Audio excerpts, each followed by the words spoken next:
이번 규제는 갭 투자에 전세 대출이 악용되는 것을 막겠다는 것이 핵심인데요. 실제로 효과가 있을지 안지혜 기자와 좀 따져보겠습니다.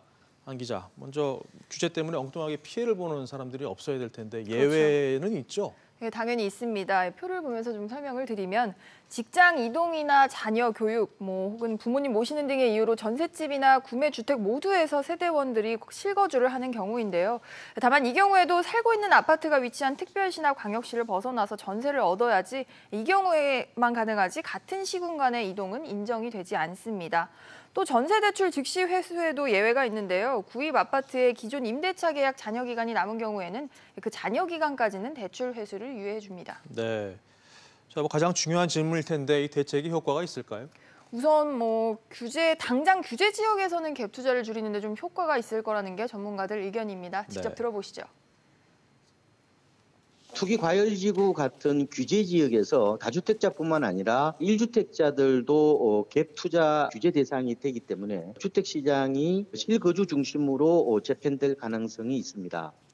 하지만 여전히 한계가 있습니다. 큰 틀에서 보면 비규제 지역의 갭 투자까지 막는 거 여전히 어려운 상황이고요. 현금 써서 갭 투자하시는 분들도 여전히 있거든요.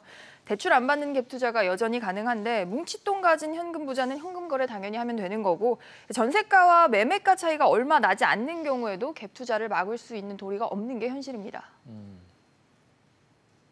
만약에 가격이 5억 원짜리 집이 있는데 전세가 만약에 한 4억 한 3천 정도이다라고 한다면 대출 안 받고도 현금 7천만 원만 있으면 내가 집을 사놓는 게 또 가능하다 보니까 순수 갭 투자는 아직 막지 못했으니 이런 부분까지 늘어난다면 이것은 아직까지도 현재 있는 시장 분위기를 반전시킬 수 있는 그런 조치가 과연 되겠냐라는. 네. 자, 주택 마련을 위해서 지금 준비를 하고 있던 실수요자들 반응은 지금 어떻게 나오고 있나요? 좀 살펴보면 부정적인 평가가 좀 우세합니다. 정작 대출이 필요한데 이거는 안 된다 이런 지적이 나오는데 방금 말씀드린 것처럼 갭 투자를 하고자 한다면 여전히 가능한 다양한 방법들이 있고요.